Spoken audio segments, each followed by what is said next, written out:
بھدی ناک کی سرجری کروانا مقبوضہ کشمیر سے۔ میری ناک کے نتھنے بہت بڑے ہیں، ناک کی بناوٹ بھی اچھی نہیں ہے، اس وجہ سے گھر والوں سمیت سب مجھے طعنے دیتے ہیں۔ جاننا چاہتی ہوں کہ کیا میں سرجری کروا سکتی ہوں، کیا اسلام مجھے اس کی اجازت دیتا ہے؟ ناک کے نتھنے بہت بڑے ہیں، دیکھیں نارملی تو اللہ نے کسی کی ناک موٹی بنائی، کسی کی پتلی بنائی، کسی کی آنکھیں چھوٹی، کسی کی آنکھیں بڑی۔ حدیث میں قاعدہ اور ضابطہ ہے کہ تغییر خلق اللہ کی تخلیق کو چینج کرنا یہ حرام ہے، گناہ کبیرہ ہے۔ نبی صلی اللہ علیہ وسلم نے فرمایا لعن اللہ المتفلجات، وہ عورتیں جو دانتوں کو گھس کے ان میں خلا پیدا کرتی ہیں، اللہ کی ان پر لعنت ہو۔ عرب میں ہوتا تھا کہ دانت ہے نا چپکے ہوئے ہوتے ہیں، تو جو دو دانتوں کے درمیان تھوڑا خلا ہوتا ہے، گیپ ہوتا ہے، تو وہ ذرا اچھا لگتا ہے، تو بعض لوگ یہ کرتی تھیں خواتین کے گھسوا دیتی تھیں تاکہ گیپ پیدا ہو جائے۔ آپ نے اس عمل سے منع کیا اور حرام قرار دیا۔ تو کوئی بھی اپنی باڈی میں کانٹ چھانٹ کر کے باڈی کے اسٹرکچر کو چینج کرنے کی کوشش کرنا یہ اسلام میں حرام ہے۔ حتیٰ کہ آپ صلی اللہ علیہ وسلم نے بوڑھے لوگوں کو بال کالے کرنے کی بھی اجازت نہیں دی ہے۔ کلر کر سکتے ہیں، براؤن یا اور ریڈ وغیرہ کلر کر سکتے ہیں، بلیک نہیں کر سکتے، کیونکہ یہ جو ہے نا بالوں کا کلر کا چینج ہو جائے یہ بھی عمر کا ایک لازمی حصہ ہے۔ تو اب یہ خوب سمجھ لیں کہ تغییر خلق اللہ یعنی اللہ کی بنائی ہوئی تخلیق کو چینج کرنا تو حرام ہے، لیکن بعض دفعہ یہ ہوتا ہے کہ کوئی ایکسٹرا بہت زیادہ عیب ہوتا ہے آپ کی باڈی میں، تو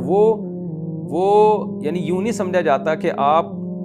اپنی باڈی میں بیوٹی پیدا کر رہے ہیں، بلکہ اس میں یہ ہوتا ہے کہ ایک بہت بڑا عیب ہے جس کو دور کر رہے ہیں۔ مثال کے طور پر ایک بچہ پیدا ہوا، اس کے وہ ہے ہی نارملی یعنی ایب نارمل ہے، اس کی 6 انگلیاں ہوتی ہیں بعض بچوں کی، اب آپریشن کر کے 1 انگلی کٹوا دی، تو اس کو تغییر خلق اللہ نہیں کہیں گے، بلکہ کہیں گے اللہ نے جس تخلیق پر سب لوگوں کو پیدا کیا ہے یہ بھی اسی تخلیق پہ آنا چاہتا ہے، تو یہ کس میں عیب تھا کہ ایک اور انگلی نکلی ہوئی تھی؟ تو اسی پہ اب آپ سمجھ لیں کہ بعض لوگوں کی ناک موٹی ہوتی ہے، بعض کی دبلی ہوتی ہے، بعض کی باریک ہوتی ہے، بعض کی اٹھی ہوئی ہوتی ہے، بعض کی چپٹی ہوئی ہوتی ہے، یہ ایک نارمل ہے۔ لیکن اگر واقعی کسی کی ناک اتنی موٹی ہے کہ جو عام طور پر کسی کی ہوتی نہیں ہے، بہت ہی زیادہ کوئی موٹی ناک ہے، تو پھر اس کو آپریٹ کر کے نارمل حالت پہ لایا جا سکتا ہے، کیونکہ وہ بہت بڑا ایک عیب ہے جو نارمل لوگوں میں ہوتا نہیں ہے۔ اس کی مثال ایسے ہے جیسے دانتوں کے درمیان خلا کرنا یا ان کی ڈائریکشن کو چینج کرنا جائز نہیں ہے، لیکن بعض لوگ ایسے ہوتے ہیں کہ ان کے دانت باقاعدہ ہونٹوں سے باہر آ رہے ہوتے ہیں، منہ بیچاروں کا بند ہی نہیں ہوتا، ہونٹ بند کرنا ان کے لیے مشکل ہوتا ہے، وہ ایسے باہر نکلے ہوئے ہوتے ہیں، تو ان کو اتنا آپریٹ کرنا کہ وہ اندر چلے جائیں یہ جائز ہے، تو یہ ناجائز عمل نہیں ہے۔ وجہ اس کی ہے کہ وہ بیوٹی کے لیے یہ کام نہیں کر رہے، بلکہ وہ یہ آپریٹ کروا رہے ہیں آپریشن کے ایک ایسا عیب ہے جو عام طور پہ لوگوں میں ہوتا نہیں ہے، یعنی بہت ہی زیادہ باہر نکلے ہوئے دانت ہیں۔ تو اسی طرح خوب سمجھ لیں کہ اگر کوئی عام نارمل ہٹ کے آپ کے ناک کا کوئی ڈیزائننگ ایسی ہے جو کسی خاتون کی ہوتی نہیں ہے، پھر عورت کا معاملہ اس میں اور زیادہ حساس ہے۔ مردوں کے لیے تو یہ بیوٹی کی اتنی ویلیو نہیں ہے، لیکن عورت کے لیے تو آگے رشتے کے مسائل کھڑے ہوتے ہیں، اس کے لیے لڑکی کے لیے لوگ نکاح کا پیغام لڑکیوں کو جو دیتے ہیں ان میں سب سے پہلے تو ان کی اٹریکشن کو دیکھا جاتا ہے کہ اس میں کتنی اٹریکشن ہے، اور مردوں میں آمدن کو دیکھا جاتا ہے۔ تو اب اگر کوئی بہت ہی زیادہ بھدی ناک ہے تو پھر اس کو آپریٹ کر کے نارمل کنڈیشن میں لایا جا سکتا ہے۔ پھر یہ نہ کریں کہ ڈاکٹر سے کہیں کہ ایسی ناک بنا دو جو بالی ووڈ کی فلاں اداکارہ یا ہالی ووڈ کی فلاں اداکارہ کی ناک ہے، ویسی نہیں، آرڈر پہ ایسی ناک نہ بنوائیں۔ اتنا کر دیں کہ بھئی یہ جو بہت زیادہ بھدی ناک ہے جو عام طور پر کسی خاتون کی ہوتی نہیں ہے، دیکھتے ہی پتہ چل جاتا ہے بھئی یہ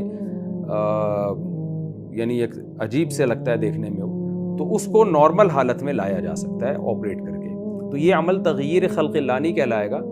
بلکہ اصلاح خلق اللہ کہلائے گا، کہ اللہ کی تخلیق تھی جو کسی ہوتا ہے 100 میں کوئی ایک آدھ ایسے بھی پیدا ہو جاتے ہیں جو ایک طرح کے معذور ہوتے ہیں، تو ان کو ٹھیک کرنا، تو وہ ایک طرح کی معذوری ہے جس کو ٹھیک کیا جا رہا ہے، تو اس کی گنجائش ہے، پھر آپ کے لیے جائز ہے یہ۔